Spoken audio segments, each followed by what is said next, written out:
Hi, everybody. Welcome to Chaotic Neutral. I'm Taylor, I'm Caleb. and we're talking about Fellowship of the Ring. Yeah, a big one. We actually have it on in the background because, I mean, this is just going to be a gush sesh. Sometimes we really try to break stuff down. Kind of need it for the positivity and just talk about the things you love. You should always talk about the thing. This is the part of the thing. This is something that we love. This is obviously something that so many people love. And you know, I grew up on these movies. My family, we would sit and marathon them like every few months, like every 6 months. It would be our break of like a lot's going on. Like I had a lot going on when I was a kid, but we would be like, nope, now's the time. And we'd all sit down and we'd just watch all of them. Granted, we didn't have the extended edition, so only 9 hours. It wasn't 12 hours. Yeah. But yeah, I mean, there's not enough good that we can say about this movie. But I will start it with a question, as we always do. Who is your favorite Fellowship member? Oh, wow. Of the 9? Yeah. Actually, that seems too simple.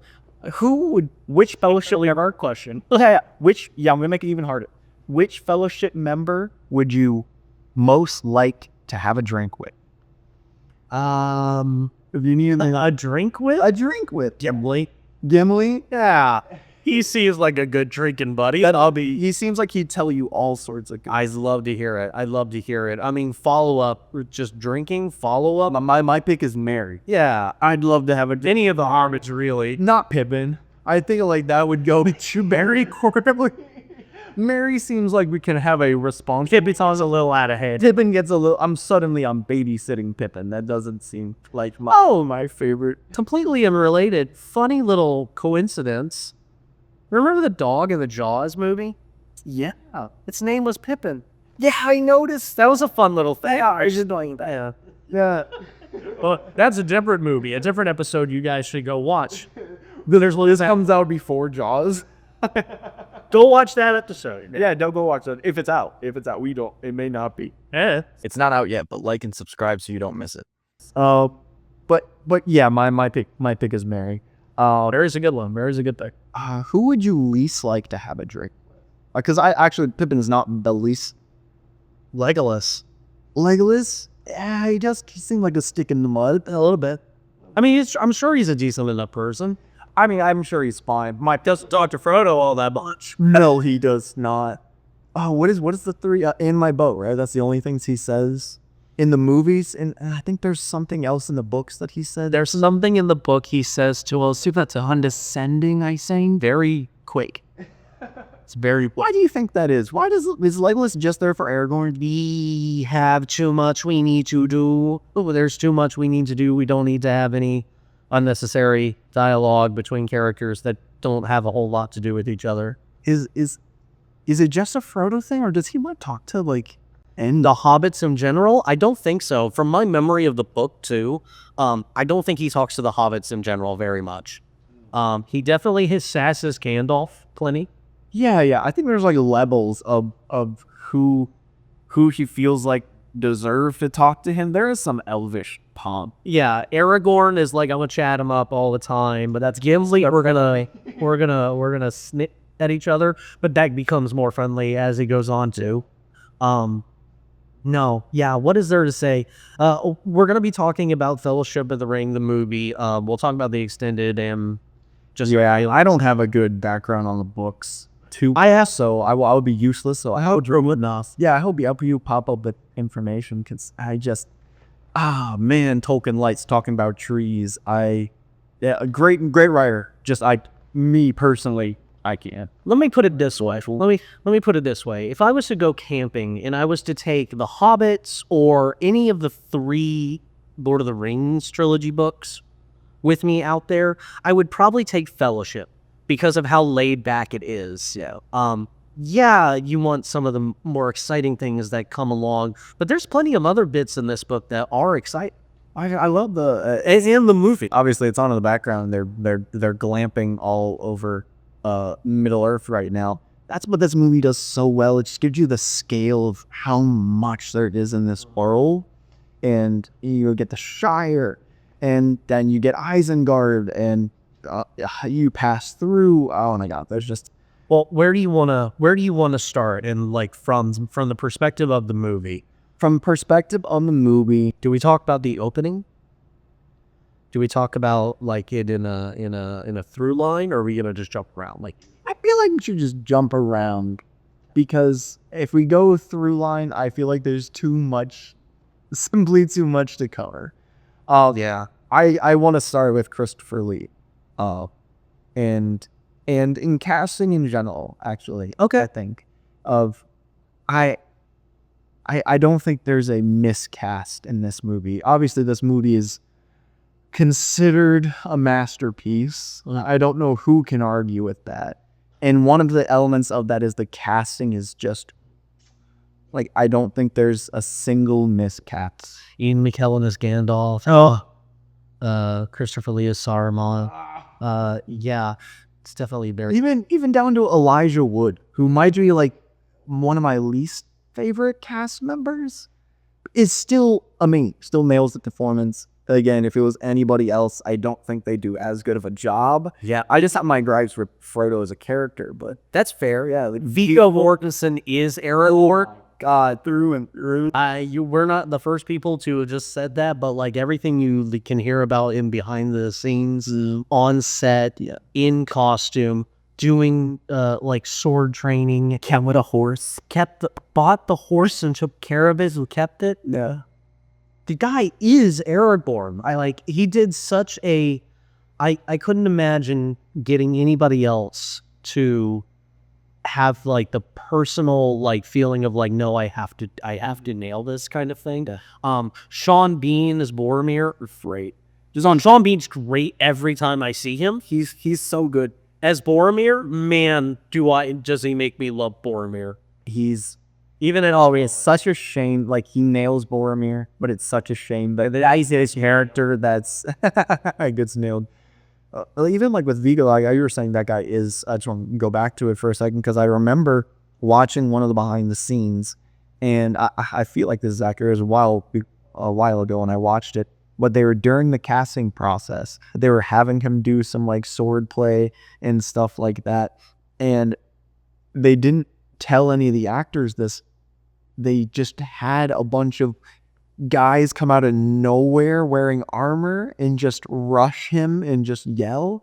And a lot of the guys that they tried out for Aragorn, like, got frightened and like immediately like would turn to run before being like, all right, what the hell is going on? Like, why are these guys chasing me? And Viggo just like, they all came out and he just turned on a heel and like faced them already. And they're like, that's the guy. yeah. That's the guy. There's a lot of fun stories with Viggo where he gets injured. Almost everybody gets injured in the filming of these movies, by the way. Very real. Like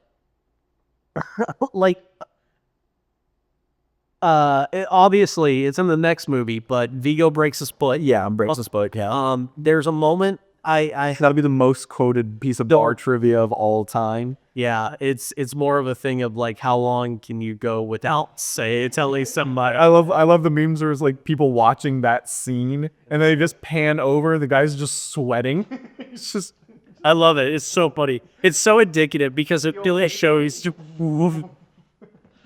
It's indicative of how much how much we're nerds. It's the ultimate thing of nerd cred, I imagine. Well, this is like one of the most loriest stories of all time. The lore, like these books exist because a guy made a world that was so big he had to tell a story in it. Yeah. And then the making of the movies, which everyone who read the books thought to be impossible, and like, I mean, you just look at them, they're just amazing. They not just nail it, they have lore of itself. The movies have lore behind it. So it's a nerd's daydream. They're all a labor of intense love and respect. Like going into it, everybody that had even a finger in making it come to life. I mean, like you couldn't make these now. You know why? Because they wouldn't go to real locations. They wouldn't have actors. They probably wouldn't have as many accidents, but I mean, that's probably, again, I like that. Yeah, I want that in there. but They would have taken too many shortcuts. They would have taken too many shortcuts. This isn't the afford to. This movie was made at the perfect time. It was on the cutting edge of digital technology, and it was at the pinnacle of practical technology. Yeah. And it was at this crossroads where they overlapped enough where they could do amazing stuff like Mines of Moria and the modeling that exists in this movie. There are more digital doubles in this movie than you would think there would be. There is more CGI characters than you think, but there's also shots of Frodo and Gandalf that were just forced perspective. They're just sitting 10 feet apart. Oh man. And they're just on giant real sets that they built out. It's old school movie magic meets new school. And yeah, you couldn't make it today. They tried. It's called the Hobbit movies, and it didn't go so far. Wow. I have faith that Andy Serkis will do a good job because he's getting his movie. The Gollum, the balls and all Where everyone's coming back. It sounds like all the original cast. But okay, again, if someone was gonna do it, I'm glad it's Andy Serkis with Peter Jackson over his shoulder and not behind the camera. Because it is Andy's movie. Yeah, probably for the best. The best. It's divvy up some of the real, all the responsibility. What happened to Peter Jackson, Nick? I don't know enough to say because I still like Peter Jackson's work.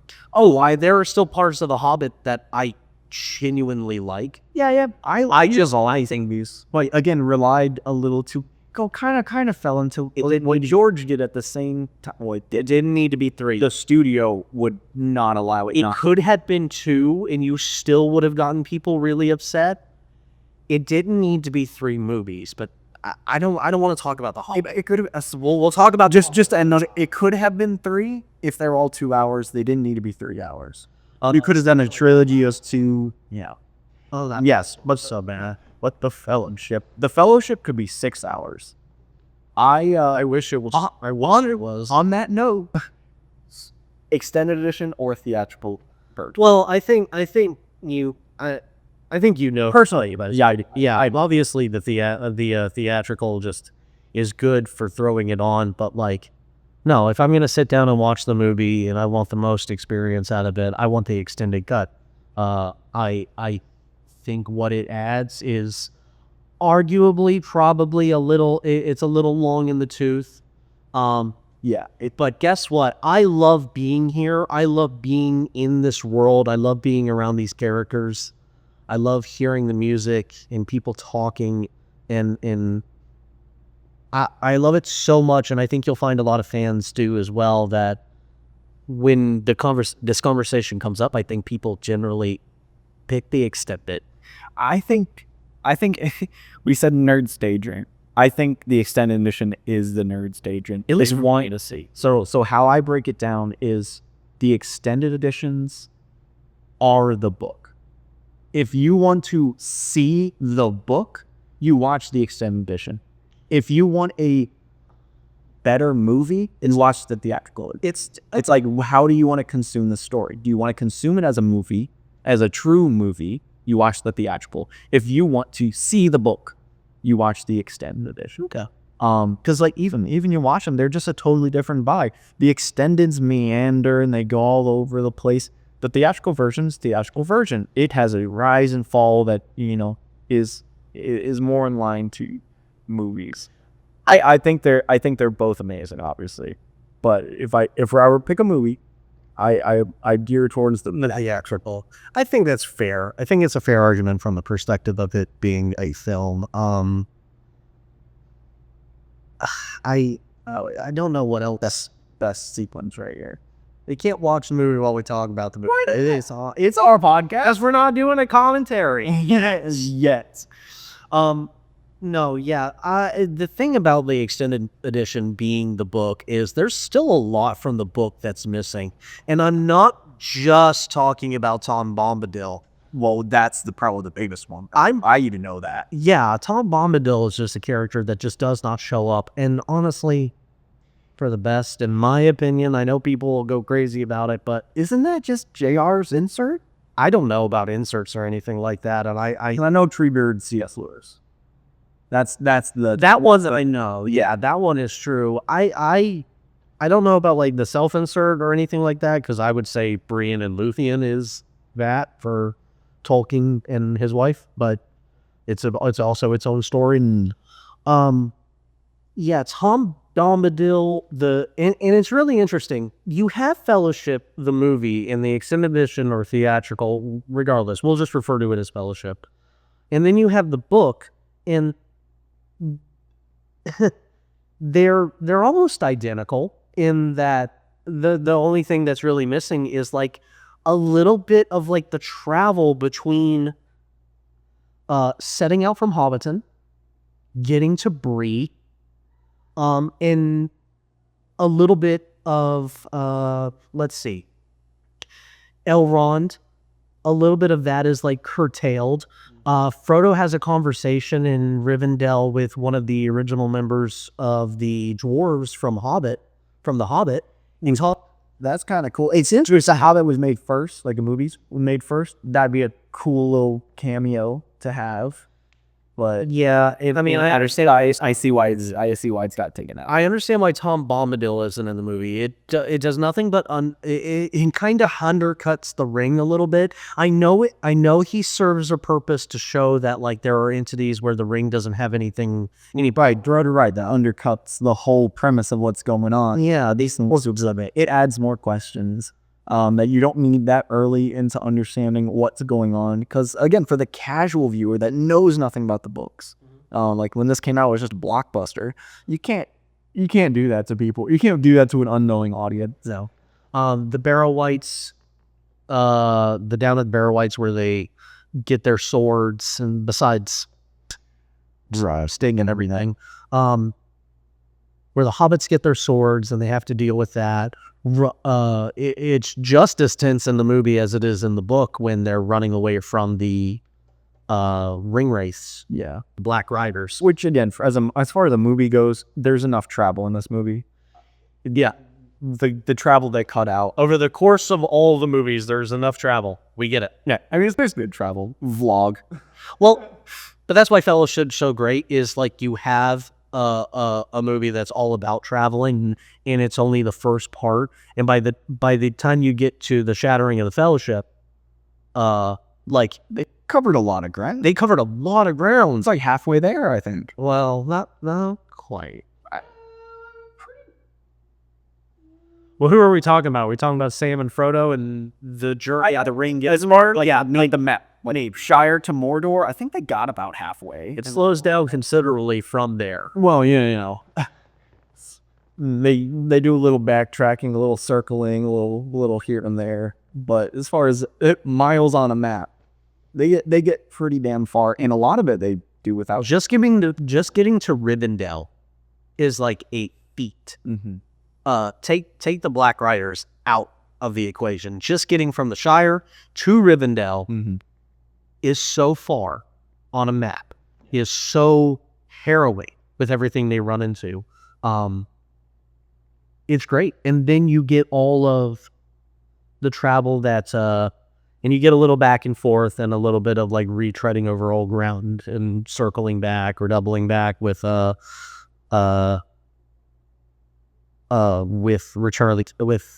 Return of the King and Two Towers, where we're following Sam and Frodo and Gollum. It again. There's to cap that. Yeah, there's enough travel in the movie to see like the stays. Yes, it's fine. Far too. But this is the best. But this is the best it ever gets, right? Because you got the adventuring party together. Yeah, well, If you got the quintessential adventuring party, yeah, I think the Two Towers adventuring a party is better. Honestly, it feels like any D&D game where it's fun. Too many characters, right? Like it's fun for a time, but I'm glad the problem character gets dealt with. The Deus Ex Machina character leaves, and then the 3 strongest forcibly exit the main plot of the story. And it's the 2 characters that we started the adventure with, as far as Fellowship, end the adventure. Where Sam and Frodo set out from the Shire, and Sam and Frodo set out to Mordor by themselves. So I think it's cool. It's like we add all these really cool characters and get all this world building stuff, but it's kind of good that it all falls apart in the way that it does. Like, as far as just the story goes, like, losing Gandalf, Oh my god, Dez is so bad. Like, that's the character you do not want to lose, and that's the If we were gonna lose anybody, let's not lose the wizards. It's like, man, let's feed them Pippin. And we lose the wizards. toss him Boromir. Come on, Boromir, go fight the Balrogs. Boromir could have taken it. I love I love reading the books. I love listening to Andy Serkis's narration of the books because he does a fantastic job. I just love that man. Yeah, he's great. He's all that man. You know, he's barely in this one. Gollum is He's images on a screen. If any, we see his arms, which are practical. I think we hear, which I love. We'll hear her scream a little bit, and then we'll just have it on screen. We see the CG version, which honestly looks bad because they aren't putting all the money towards it yet. There he is. Like, he's awesome for when this movie came out, but even then, it's like, all right, that's weird. But the next time we see Gollum, he still holds up today. One of the best visual feats of all time, and Andy Serkis pulls it off with the mocap acting. I think the unfinishedness that is in Fellowship in terms of the visuals for Gollum, like you said, when he actually shows up, it's really good. I think that does a lot for you to also, as an audience member, be like kind of really wary of the character. Because we don't see him at all, really, but he is there, and that's in the back of your mind, especially when Frodo has a little tall, he's out it. Good foreshadowing. In the book, it's really cool where he pops up occasionally because you get essentially what's happening now, where Gandalf is telling Frodo about who Gollum or Smeagol. Yeah, I'll imagine he goes into more detail. Probably that whole return beginning part. The very beginning. Frodo tells him? Yeah. Or he tells Frodo? When Gandalf comes back to the Shire after a couple of years of Frodo having the ring, he comes back and confirms the scene that we get in the movie is very similar to the book, with the extension of he comes back, they do that, he stays the night, and the scene is presented, and they're sitting at the table the next morning going, you were telling me a little bit about the rain. Tell me more now. And then we get the scene and the dialogue that we know. In that same scene, they also go in to talk about the history of the ring and where he came from. So Gandalf tells Frodo about Smeagol. Yeah. And we get that story. Which I think works better because like you get the setup like early. I think it's appropriate where they do it in the film too, but Yeah, well, little differences happening earlier in the movie versus later. again, it's a wonderful story. It's just like, which medium does it need to fit into? Version? It's a masterpiece in every medium. Yeah. What's your? I even have the animated one on the table here, which is also a masterpiece of weirdness. And I told you I was going to talk about some. It's strange. You said there are so many in the Hobbit did this too. There are so many shot-for-shot remakes in all of the Peter Jackson movies from this movie. Really? There are shot-for-shot framed, they're like, we like this from this movie and recreated it. There's way more than you think there'd be. And at some point, I think if we do a commentary, we do it on this one. Because I think this is like an hour and a half. This is very, and you'll be able to see them. You'll be able to be like, oh, that's familiar, and that's familiar. And obviously it's roto animation, which is Rotoscoping, drawing over the... they've had the actors act out. That's why it works so well, because they were filming actors. They were just rotoing them. And then in these movies, they do pay incredible homage. I was going to say homage, and that's not correct. Yeah, no, that is the same word, just spoken weird. There's such a reverence for everything that's been made for these. And I had this question that I wanted to pose to Sure, because we also just brought up the Andy Serkis movies, because probably movie. Please let that just be one movie. They need to stop Do they need to stop what? doing things in Middle Earth. That's a complicated question. It is, because it doesn't just go off of the search for Gollum. It's also touching on Rings of Power. Of, do we need to stop making things in this world because of the masterpiece factor? There's also War of the Rohirrim too. Yeah, which I was excited for until it got used as a tax write-off. There's the war. There's a War for Mordor and the video games and things. Yeah, all of that stuff of like, it's cool, it's great. As a fan, I like being in it, but like, are we diluting the legacy of this story by keep digging it up for money? I'd say, because not everything's going to be a hit. I'm not going to nail all of it. I think there will always be pale imitations of something. I don't think they actually detract from the original book or these original films. I think they will always be held as like a point of comparison. Yeah. And especially if they talk about like remaking these movies. It's like, let's remake the Lord of the Rings trilogy. And it's just like, That's kind of what they're not going to even if they are good. Exactly. They're not going to, because you said it, they were at a very, they were made at a perfect time where the technology going into it and the artistry going into it melded very well together. I think there's also a problem with the legalities that go into making stuff with Lord of the Rings because of the intellectual property issue. So, well, you kind of said my entire point is they're going to be the comparison. yeah. I was right. So what are the odds you hit another masterpiece? Right? So maybe Let's just catch lightning in a bottle again. yeah, maybe just let it be, because the comparison's always going to be there. So even if you are nailing stuff, like say The Hobbit doesn't have its CGI or casing problems, you're still going against a masterpiece. Like there's no other way to describe the things that came before. The Hobbit is not the Lord of the Rings in terms of it being a story, in terms of No, but they try. yeah. And everything has to try. That's what I'm saying is everything's gonna fall short. Like it may not. The odds are so low. Do we condemn it for trying? No. Do we condemn it for having the same people? And do we, like, I'm sure that I know there was a lot of pushback and there was a lot of sketchy stuff going on too with like things about The Hobbit and New Zealand and things like that. It's all very unfortunate. And maybe some of that karma played into how it affected the movie. I think the studio involvement, I think the choice to make them 3 movies instead of 2, I would have personally been fine with 2. I think there's enough in The Hobbit for you to get 2 long feature-length films and still have it be like really interesting. Well, again, feature, make them 2.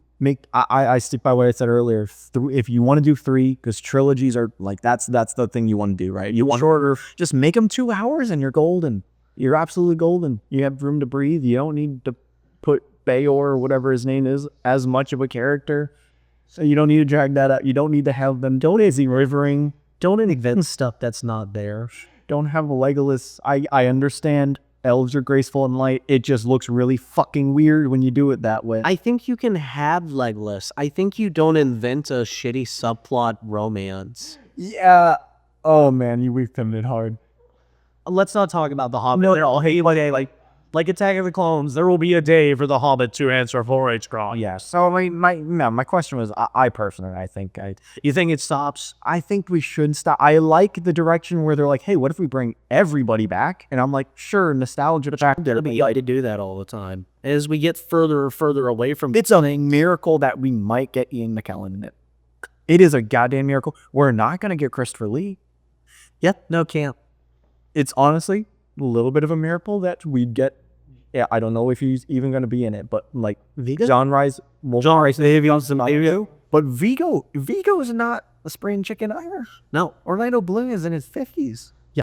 So like, yeah, if you're going to do this, do it now. Yeah, let's get the nostalgia factor. There is some justification for a story. Like the story they're going to tell is in the book. It's not, no. But like, really, no. We thought The Hobbit was going to be weird, broken into 3 movies. Can we take a sentence and make 3 movies? Yeah. Can we take a sentence and make a movie? And on top of all of that, you have to. I'll get to. You can, but can you literally? Shield masterpiece. Yeah. That's should you? No, you shouldn't. You stop making Middle Earth movies. Just stop. I understand why. I love it too. Please stop. Just for the fact of It's line. It's not meant to be a playground for writers. Middle Earth is a very like like it's created by one guy. J.R.R. Tolkien made an entire world, and he only wrote 2 stories in it. He only wrote 2 full-fledged stories, and only one of them was a trilogy. Well, there are a bunch of other stories. There's a bunch of stories. There's not a bunch of books. If you wanted to make, The Hobbit is 1 book, and it's this big. Lord of the Rings are chunky, and they're 3 books. They're all meant to be. They're all meant to be one Brandon Sanderson size book. He did not write another book. He wrote stories to help flesh out his world. If he thought there was a story big enough to hold its own, he would have written it. And he did. And he did. It's called he wrote 1. He wrote one and also a children's book. Yeah. Which you gotta just say, very funny that one is a children's book and one is a bloody war travel log. As you go through it, it's very evident too. When you go through The Hobbit is very way lower stakes, even though they're still dealing with like big important things. And in fact, I think there's a moment in the book where they talk about Elrond and they go, "Oh yes, and he would be very important in the War of the Ring." Don't worry about it. Yes. What was that about the War of the Ring? Hey, Father fought in the Clone Wars. What? What is that about? You can't just drop that on me. No. Let's talk about Elrond. Elrond. In the course of the movie, again, nail the casting. Really interesting. Oh my God. I'm glad you brought up Elrond, because there is only one problem with this movie. There's only one problem in this movie. Is it not enough Elrond? It's that one particular shot of Elrond. Oh, it can go over Frodo. After Frodo gets saved by Arwen, and he's delirious, super white, and Elrond's just looking down, and I can't handle it. I can't handle it. It brings me out of the movie every time. It's so weird. It aged like milk, and that's not anyone's fault. Well, it's supposed to be dreamlike, right? Oh, it's nightmarish, like by sleep paralysis demon Elrond. Going directly from foam horses that you had to invent software to make to something I could make on my phone now. Shouldn't have done. Yeah, I see that. I get what it does. I get what it does in the trailer. Well, it's the same reason, but she's in a flowing white dress to Frodo, but is wearing like adventuring leathers in real life. It's the same thing. Like, he's in delirium, he's in a state. It's doing that Twin Peaks thing where it has to make you feel weird, so it does something completely out of the art medium that we've set. I think it's a choice that maybe didn't work as we get further away from it, because it's just shot so very strangely. It's funny at the end of the day. It's like what we were talking about in Jaws, about the one shot that was scary when it came out of the chum scene of it popping up, but it's funny now. The same kind of thing. When it came out, it was probably like, oh, weird. And now it's just, now aged like milk, I think, is a good descriptor. There's a lot of choices that are differences from the book, and just ideas of including. We were just talking about how Arwen goes and she's saving Frodo from the Black Riders, trying to get him to Elrond because he's a healer and Frodo's been stabbed by Boromir. Having Arwen be the character there to save them instead of Glorfindel, which is like an elven, like high lord, like yes, almost on that Mithrandir level of like power scale for that world. I don't personally have a problem with it because I like Arwen in the movie. I like Liv Tyler. I think she does a really good job. She has the right looks and everything. A lot of crying. Well, that scene, we get so much character development. We get introduced to her. We get introduced to the concept of Elrond. We get introduced that her and Aragorn totally have a thing going on. Yeah, that's gonna be fun. We get the interaction where she can boss Aragorn around to some extent. Like he has incredible reverence towards her. And then we get the chase scene where it's like, oh, 3 riders are on her. 4 riders are on her. Is that 7? Is that 9? It's all All of them. And then the horse water scene, or the shot, which is one of my favorites.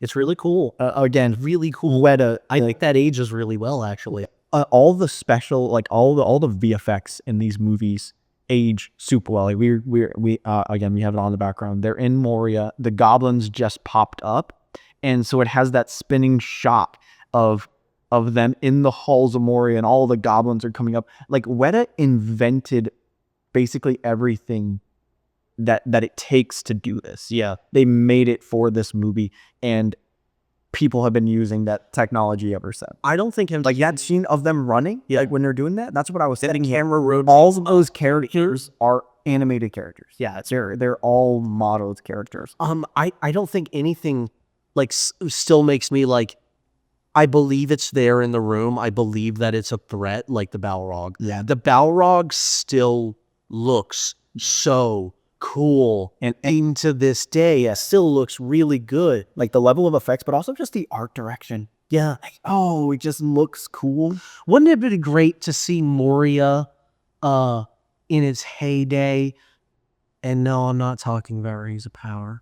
Wouldn't it have been great to see like what this place would have looked like? Well, yeah, if there was spin-off stories that I'd like more about Moria, like taking it back from the goblin or from the. They were eventually do. Yeah, that's what I would love to see that. That would be pretty cool. Balin. I think Balin. Anyways, we see him in The Hobbit, and he's the one who takes back Moria. That's the one they find. You see his too. Yeah, it's like I would love to see how that all plays out. That's probably like that feels like movie. That feels like a 40-minute horror movie, yeah. And then that's all that we need to see from there. But I love like I said, the practicality. Like all that stuff in the background is miniatures. And it's like they're using a mix of CGI and miniatures, and it's usually miniatures when they can. The only time it's usually not miniatures is when the camera's moving. And that's they have to kind of sub in because there's just too much. Like obviously that's CG, but they're on a reel plate. We're looking at them jump from the collapsing staircase where Vigo is like scrambling up on top of it. Yeah, no, that's clearly him on something. That's miniature. Yeah. It's still like parts of it don't look little dumb. But again, like overall, the other second out is 25 years ago, right? And I know of some very high budget movies that came out in this year or last year that do not look as good. No, yeah. I think the movie has a magical effect. I think there's again, it's that movie magic of like actual. You believe in it. You are so invested in it. Like, I mean, even now we're doing this and we're getting sucked in just looking at it and being like in reverence to it. And we have the sound off. Like sounds all I could watch you up the sound more earlier. Howard Shore is able to invite you into this movie and invite you to feel something. And my dad, if he's listening, he might get a little upset that I'm gonna say this, but good. But he doesn't get invested in movies. Usually he falls asleep during them. But this movie has an ability to glue him to it and also bring out emotion that nothing else does. And it does to me too. Like, and it's something about the sound. Like everything plays together so well. And when that music starts up, especially in the scene that's about to follow, when they're running out and there's no dialogue sound. There's no sound of any kind. It's completely silent and it's just the chorus. Oh, after the fall of the After Gandalf. Yeah. How do you not cry? Yeah. How do you watch that and not start crying? There you see Sam sobbing on his side and they're wounded. they're so wounded, and you know the book does a really good job about that, of them talking about going to Lorien and the having the like the dirge, the music that the elves are singing in the scene. They are singing in the movie, in the scene, about Gandalf. Yeah. And in the book, they talk about, like, what are they singing? Like, it's a different form of Elvish that I can't quite pick up. And Legolas is like, I know what they're saying. They're singing about Gandalf. I can't tell you what they're saying. The grief is still too real for me right now. Maybe another time. And it's just like, ooh. And you really capture, the movie does all the sad moments in the movie hit. All the joyous, triumphant moments in the movies hit. You feel it, all the comedy hits. everything you're supposed to feel in this movie. You do. You do. There's nothing that misses. Because even like Boromir, you hate Boromir by the end of this movie until the very, very end, and you're like, I wish you weren't dying right now. Yeah. Like they push you, and then he face turns so hard that you can't help but root for him, and now you're sobbing about this character that 10 minutes ago you detested. Like, even if you don't like Boromir, like, it's not for, like, what he's saying or what he's doing. Like, he's still an honorable man. He's still a great fighter. He's still got the quest's best interest at heart, but it's that moment of weakness. It all stems from an internal weakness that he just has. You will take the yeah, exactly. He's supposed to represent the common man, and he's supposed to be like one of the best of them. Yeah. And it's like, Yeah, I think that's something I often he's not Aragorn. He's not Aragorn. He's not meant to be king. He's not meant to be the leader. He is just one of the best of the race of men. Mm-hmm. And even still, he falls. And it's only for a very short amount of time where he's going after Frodo and he has that argument with him. And then the very next moment, he realizes what he's done and he's right back, and it's still Boromir. Like, clearly, like, the ring has that effect to just have like a shift in a person's personality that turns them into, like, well, a monster, into Gollum. Yeah. Well, and on that note, like, we see what it does to Boromir and how, this is a good guy who gets corrupted. And then the next scene, we see Aragorn ignore it and be able to I would have followed you to the end. He does, and let go of it, not get consumed by that same call. It's still there. Yeah. But he's that's such a good character that he is able to say no. And I know that you need to leave. That's an innovation of the movie. That's not in the book. It's such a good, but it's such a good moment that I'm like, I don't even care. It's almost so much better. it's so beautiful because you see how Frodo looks at him and wow, can you protect me from yourself or something like that? No, I can't. And they have a whole conversation without saying anything because he's got it right now. And he's in control right now, but that's the thing about the ring. It erodes you. Yeah. It will erode, and we see it happen to Frodo, and we see it happen to even Sam for the short little time that he has in the Return of the King, where he's like, I don't want to give you this. Oh my God. Oh, yeah. And then he gets like a sense of like, the whole time that you've been dealing with these things, I just got the smallest little taste of it. And it's like, oh, you really don't get a sense for like how damaging the ring is without being near it. Yeah. And we as the audience get to see that affect everyone and everyone around in the Fellowship and every other character that is aware of it.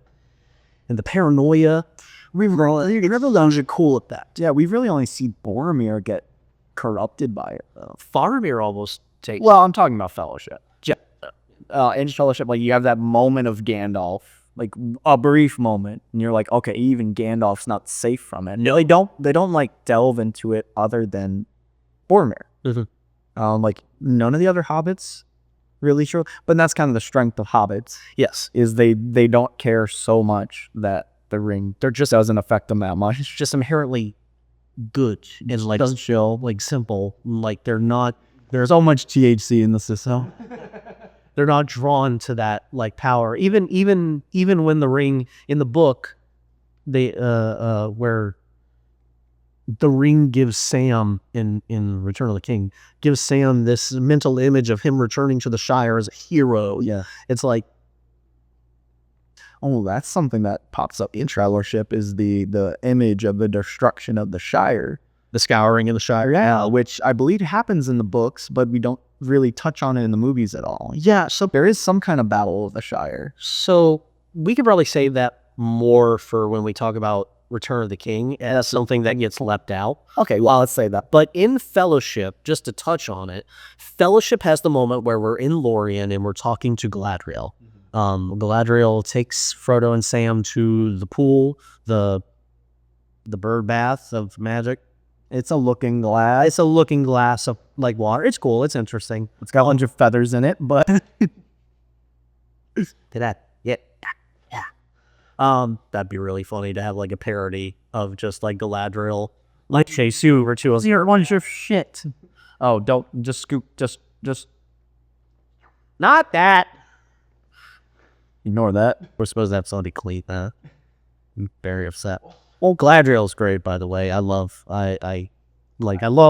I love like visually seeing the elves. I think Galadriel I is love Galadriel's admonishment of the ring as well. We see her being tempted by us. start to think about like no one is safe. No one. No one is safe. So like you cannot use it.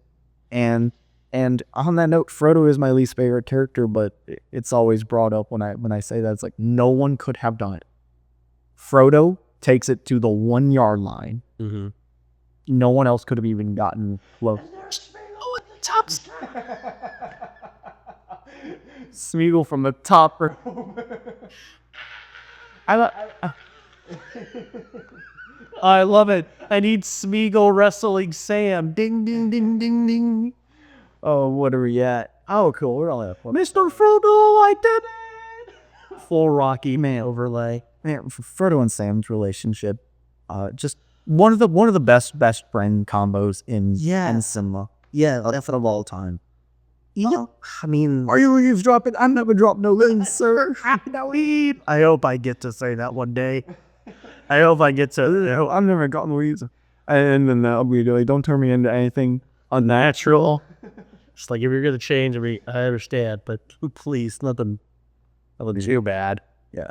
The art design and what is your favorite location that's in this movie?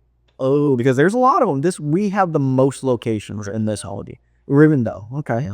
Yeah. Just from the description of the books of all the elves and having like they throw a feast and they invite representatives from everywhere around the world when they're calling the council. Right. Having Bilbo, like there's a great moment that's just not in this where Bilbo is like the elves love this guy.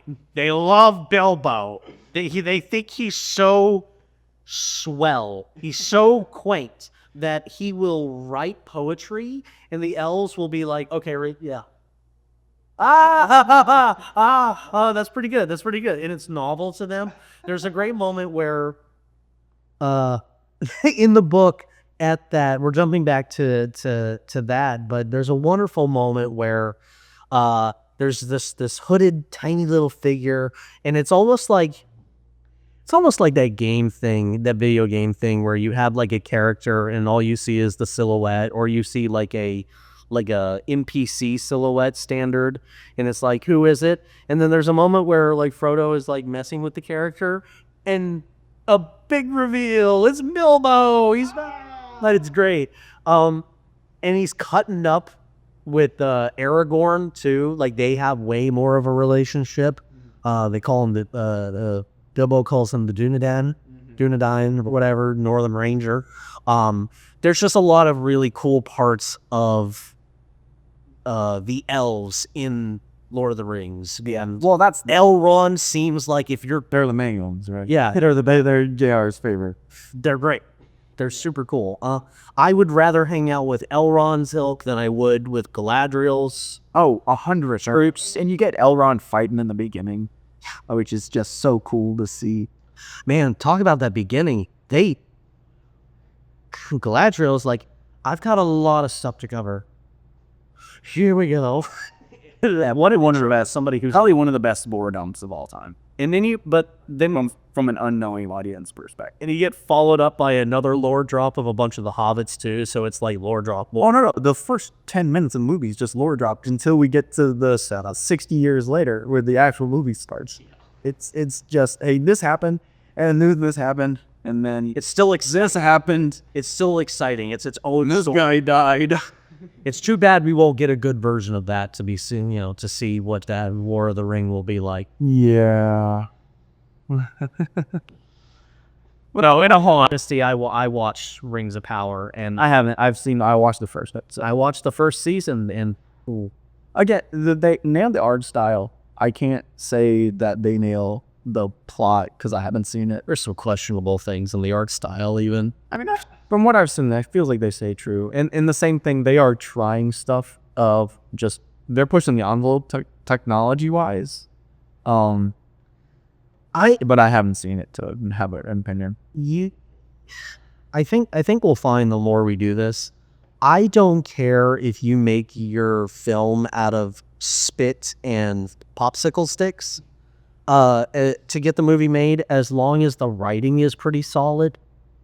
I think that carries the movie or show or game or whatever. Like, if it's not technically very good, but it's still a good story, it's still good acting, it's still good writing and dialogue and things like that, I will be a lot kinder to something like that than I will the most visually expansive, enhanced, amazing masterpiece of technological. I don't care. I do not care much about That we differ on. and that's That's okay, because again, like the amount of work that goes into just making something not look like dog shit in this day and age. Because again, like I can't remember if it was on this episode or the episode we filmed before this. The templates, the bar of what you can do with minimum effort is so high, but still that minimal effort does come through. So if you let other things lapse and put all your energy into making it look good, the stills will look very good, and that is something I can appreciate. But yeah, if the writing is not good, then you made a good moving picture. You did not make a good movie. yeah. So I can get on there, but I don't think don't throw a baby out with the bathwater. You can still appreciate the visual aspects of some things because it is art. At the end of the day, I don't appreciate it though. I mean, like, can I? I think you should.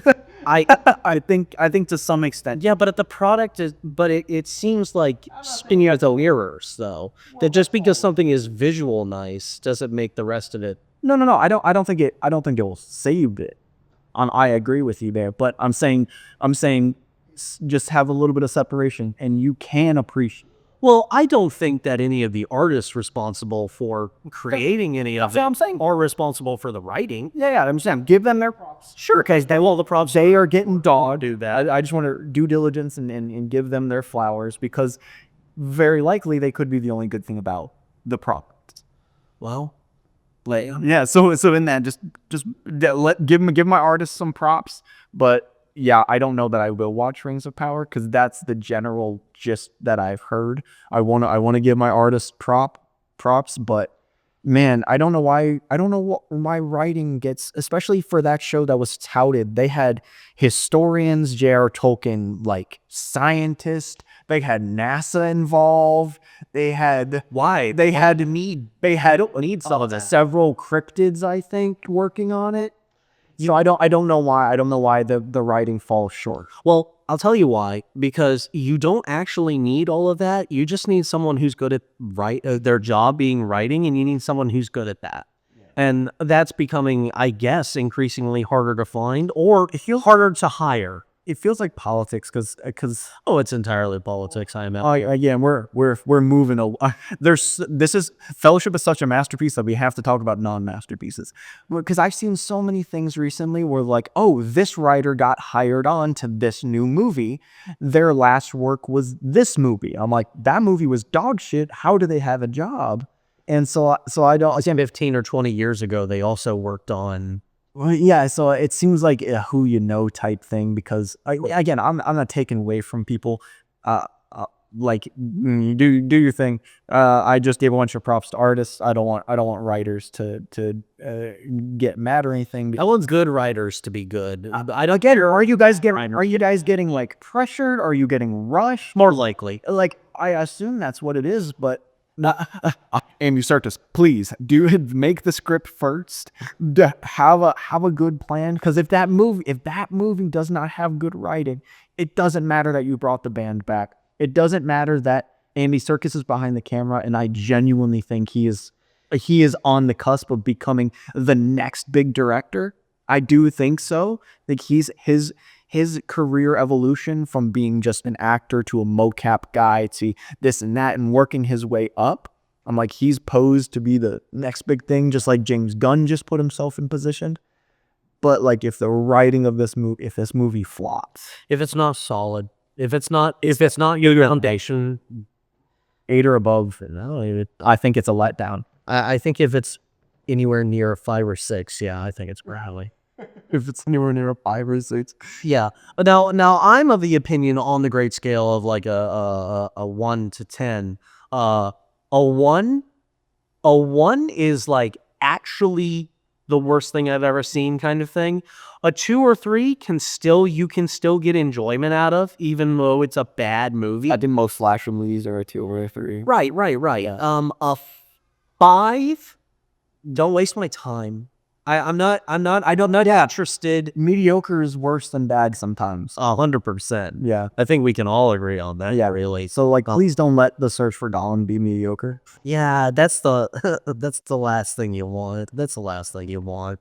Let's do our ratings since we're here. On Fellowship, I would love to get into Fellowship way more, and I'd love to do a breakdown of it. But yeah, I mean, what do you say? It's the first of an amazing trilogy. It's so emblematic of the things that we love in at least fantasy. You said the D&D adventuring party. D&D, yeah, Are one of every class. yeah, or more even. Ranking. I'll go first. Fellowship of the Ring, theatrical, extended edition, whatever it is. Yeah, I think it's an 8. I think it's a solid 8. I think depending on the day, it'll be higher. But I think overall, I think it's one of those like one of the greats. Came out right when we needed it. Its impact on the zeitgeist and the culture is evident. Yeah. It is a touchstone. Yeah. One you brought up earlier, I don't think they ever should remake it. I know they never they will. Yeah. Nothing is sacred. Well, our 50 and they remake it, we'll go see it. I mean, we all 100 want to see it, and they make a pod on it, and then be upset that they redid it, or maybe be thrilled that they did what they did with it. Who knows? As I thought it was going to be. At that point, maybe it's a VR movie, and we are Frodo. Who knows? Who knows? My ranking, it's sitting at a 9 for me. Okay. And that is the theatrical version. Obviously the extended is fun, but if I were to rank the extended, it'd be worse for me because it's not as good of a movie. It's a much better depiction of the book, which is also a masterpiece. I did nothing against the extended edition, but as a movie, the theatrical version, it hits every touchstone for me. I'm making it a 9 just so I have room to breathe. But I'm not. You still got 2 other films. Yeah. Too. And one of them I think is better. So, again, I don't know what else you could do with it to make it any better. It's just so gorgeous. The acting is phenomenal. The set design, the art design in general, the believability, the Uruk-hai look like a different race. The everything that can be practical is practical. There's actual movie magic still. It was still shot on some film. Like you look at the behind the scenes of just the care of every single part. There's love and care into every detail of this movie. And Yeah, it's amazing. It's a great book. It's amazing. I think that covers it. Yeah, that's pretty good. We'll definitely come back forward. I do want to do a commentary. Yeah, and maybe we'll talk about that, and and maybe we'll lump that in with the animated Hobbit as well. Maybe we'll do and have those I think you'd have to. between the animated Hobbit, which is all one movie, as it should be, as all fun should be. But yeah, Yeah. Well, thanks for joining us. If you're still here, consider giving us a like and a subscription. We greatly appreciate it. We'll be here next Tuesday as well. And in the future, we'll be doing the rest of the Lord Uranus as well. So, probably spaced out. Oh, and we'll save some of this. yeah. No, we're not. I have no idea what next Tuesday will be because of the nature of how we do these. Yeah. But we will be here. So please come join us and we'll see you next time.